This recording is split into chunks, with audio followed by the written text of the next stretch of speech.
بسم اللہ الرحمن الرحیم. شروع کرتا ہوں اللہ کے نام سے جو بڑا مہربان نہایت رحم کرنے والا ہے.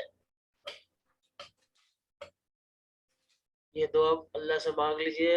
ہر کام شروع کرنے سے پہلے اللہ کی مدد حاصل کرنی چاہیے، اللہ کی مدد ساتھ ملانی چاہیے، اور اللہ کی مدد ساتھ ملانے کے لیے جو مسنون دعائیں ہیں وہ ہمیں مانگنی چاہیے. معنی اور مطلب کو ذہن میں رکھتے ہوئے یہ دعا مانگیے.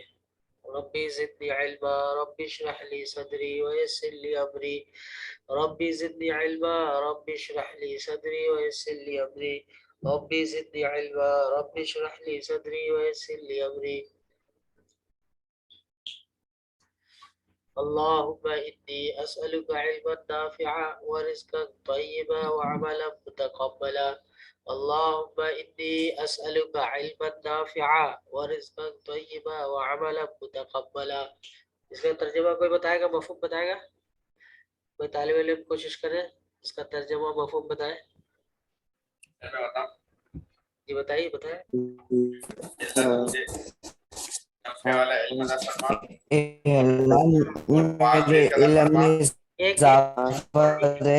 ایک طالب علم بتائے. آواز مائک سب کچھ کرتے.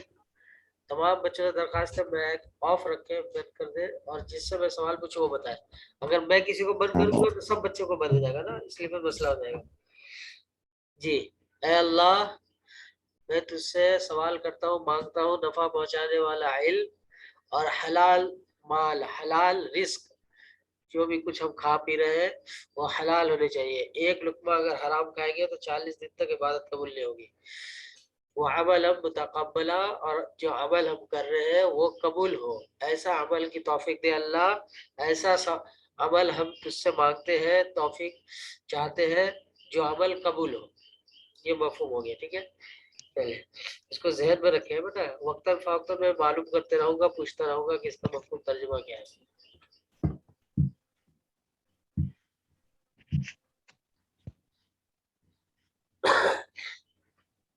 آج کا سبق سورۃ الانفال الدرس الثانی الف.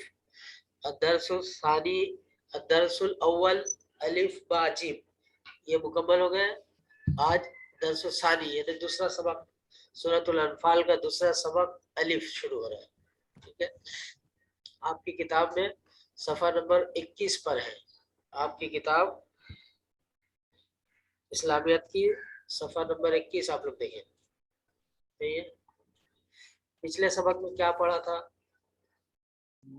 دہرائی ہو جائے تھوڑی سی دہرائی کر لیں، ریپیٹ کر لیں، اس سے بہت زیادہ فائدہ ہوتا ہے. بدترین جانور کا ذکر آیا تھا پچھلے سبق میں. سورۃ الانفال کی آیت میں اللہ تعالیٰ نے بدترین جانور کہا تھا. کس کو کہا تھا؟ کس طرح کے کافر کو اور منافقین کو اللہ تعالیٰ نے بدترین جانور کہا تھا؟ کون بتائے گا؟ جو امانت کا خیال کرے. نہیں، وہ تو دوسرا سوال کا جواب تھا. بدترین جانور وہ ہے جو حق بات کو نہیں سنتا ہے اور نہ حق بات کو بولتا ہے. عقل ہے، عقل سے کام نہیں لیتا. ایسے کفار و منافقین کو اللہ تعالیٰ نے بدترین جانور کہا، جو عقل ہونے کے باوجود حق بات کو سنتا نہیں ہے اور حق بات کا اقرار کرتا نہیں ہے. تو ایسوں کو اللہ تعالیٰ نے بدترین جانور کہا ہے. اور دوسرا سوال تھا امانت سے کیا مراد ہے؟ اللہ کے رسول کے حقوق کو پورا نہ کرنا یا کمی کوتاہی کرنا. اسی طرح آپس کے حقوق میں جو نفع بخش چیزوں میں کمی کوتاہی کرنا، یہ سب امانت میں خیانت ہے. آپ لوگوں کو میں سال کے شروع میں بتایا تھا المجلس بالامانہ، یہ حدیث شریف ہے جس کا مفہوم ہے کہ مجلس امانت ہوتی ہے. اگر دو بندے یا دو سے زیادہ کسی جگہ پر بیٹھے ہوئے بات چیت کر رہے ہیں تو مجلس ہے، اور مجلس میں جو بات ہوتی ہے وہ امانت ہوتی ہے. وہ بغیر اجازت کسی کو کہنا امانت میں خیانت ہوگی. ایسے ہے نا، سال کے شروع میں میں نے کلاس میں بتایا تھا. تو دیکھیے یہاں پر بھی آ گئی بات. امانت سے کیا مراد ہے؟ تو جو اللہ تعالیٰ کے احکامات ہیں اور جو حقوق ہے اس کو اگر ہم پورا نہیں کریں گے یا اس میں کمی کوتاہی کریں گے، یا آپس کے حقوق میں اگر ہم کمی کوتاہی کریں گے تو یہ خیانت ہوگی. اور خیانت منافقین کی 3 علامتوں میں سے ایک علامت ہے. ٹھیک ہے, اللہ تعالیٰ ہم سب کو بچائے خیانت کرنے سے. دیکھیے آج ہم پڑھیں گے تقوی کے انعامات. آج کی جو آیت ہے اس آیت میں جو بات بتائی گئی ہے اس میں تقوی کے انعامات بتائے گئے ہیں. مائک بند رکھے ہیں بیٹا, اپنا مائک بند رکھے ہیں. تقوی کے انعامات آج ہم پڑھیں گے, اور ہجرت کا واقعہ. وَإِذْ يَمْكُرُ بِكَ الَّذِينَ كَفَرُوا میں کس واقعے کی طرف اشارہ ہے, یہ بات آج ہم پڑھیں گے. ٹھیک ہے, تو 2 بات آج ہم پڑھیں گے جو 2 سوالوں کا جواب بھی بنے گا اور 2 سوال کے جواب بھی حل ہو جائیں گے. ٹھیک ہے, آج کا سبق صفحہ نمبر جو گھر کا کام ہے وہ صفحہ نمبر 24 سے آپ لوگوں کو سوال نمبر 1 اور 2 کے جوابات لکھ کر یاد کرنا ہے. صفحہ نمبر 24 سے سوال نمبر 1 اور 2 کے جوابات لکھ کر یاد کرنا, یہ گھر سے کام ہے.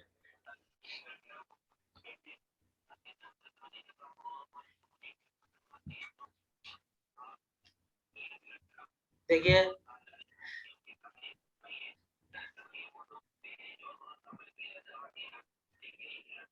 پیچھے مائک کسی کا کھلا ہوا آواز آ رہی ہے, برائے مہربانی بند کر دیجیے. سورۃ الانفال آیت نمبر 29 آج کے سبق سے متعلق آیت نمبر 29 ہے. کوئی ایک بچہ اس کی تلاوت کرے. کون تلاوت کرے گا؟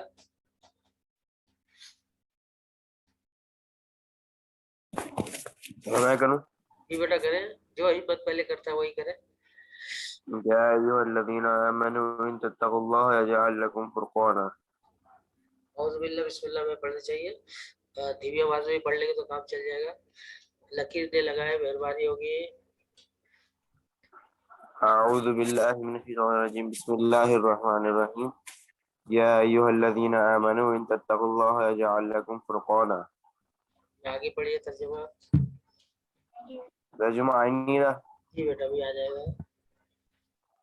جی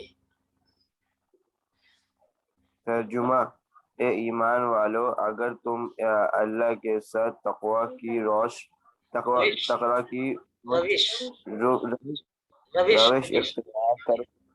اختیار کرو گے تو وہ تمہیں باطل کی تمیز عطا کرے گا.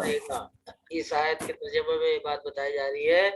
دیکھیں بیٹا نشان نے لگائے, مہربانی ہوگی. اب سب کو مجھے پھر لاک کرنا پڑے گا, پھر اس میں یہ ہوگا کہ کوئی نیا بچہ آ نہیں سکے گا. آپ لوگ دیکھیں قرآن حدیث ہے, اللہ رسول کی بات ہو رہی ہے, اس میں آپ لوگ لکیر لگا رہے ہیں, ایرو لگا رہے ہیں, یہ بالکل مناسب نہیں ہے. اور پھر میں لاک کرتا ہوں تو سب چیز لاک ہو جاتی ہے نا, تو کوئی بچہ اندر آ نہیں سکے گا, بات نہیں کر پائے گا. نہیں کرے تو میں یہاں سے ڈیلیٹ تو کر سکتا ہوں آپ کی لکیروں کو, تو اگر اس کام پہ لگ جاؤ تو یہ بھی مناسب نہیں ہے. تو مہربانی کریں سب بچوں کو وقت بچائیں. جس بچے کو لکیر لگانے کا شوق ہو مجھے بتا دیں, میں اس کو الگ سے وقت دے دوں گا اور پھر لکیر لگاتے رہیں گے. چلے جی, تو اللہ تعالیٰ فرما رہے ہیں اس آیت کے ترجمہ میں کہ تقوی, اے ایمان والو اگر تم اللہ کے ساتھ تقوی اختیار کرو گے. تقوی کا لغوی معنی پرہیزگاری, بچنا. ٹھیک ہے, گناہوں سے بچنا. دنیا کی زندگی میں جب ہم زندگی گزاریں گے, دنیا کے مختلف معاملات اور کاموں میں مصروف ہوں گے, کام کریں گے, تو گناہوں کا امکان بہت زیادہ ہوتا ہے. تو اپنے آپ کو بچانا ہے. جیسے کوئی بندہ اگر جنگل میں چلے گا تو جھاڑی دار درخت سے اس کے کپڑے جو پھنسیں گے, پھٹیں گے, تو اس کو کیا کرنا پڑے گا. اگر مجبوراً جنگل کراس کر رہا ہے, پار کر رہا ہے, جنگل میں جا رہا ہے, تو اس کو اپنے کپڑے کو سمیٹ کر چلنا پڑے گا تاکہ کپڑے کانٹوں میں لگ کر خراب نہ ہو, پھٹے پھنس نہ جائے. تو اسی طرح دنیا میں تو ہمیں چلنا ہے, لیکن دنیا میں چلتے وقت ہمیں گناہوں سے اپنے آپ کو بچانا ہے. جیسے دیکھیں کشتی ہے, کشتی دریا سمندر میں کشتی چلتی ہے. اب کشتی تو پانی ہی میں چلنا ہے, ٹھیک ہے, خشکی میں تو کشتی نہیں چلے گی, لیکن پانی کو اندر آنے نہیں دینا ہے. اگر پانی اندر آ جائے کشتی میں تو کشتی ڈوب جائے گی. تو اسی طرح دنیا میں ہمیں چلنا ہے, لیکن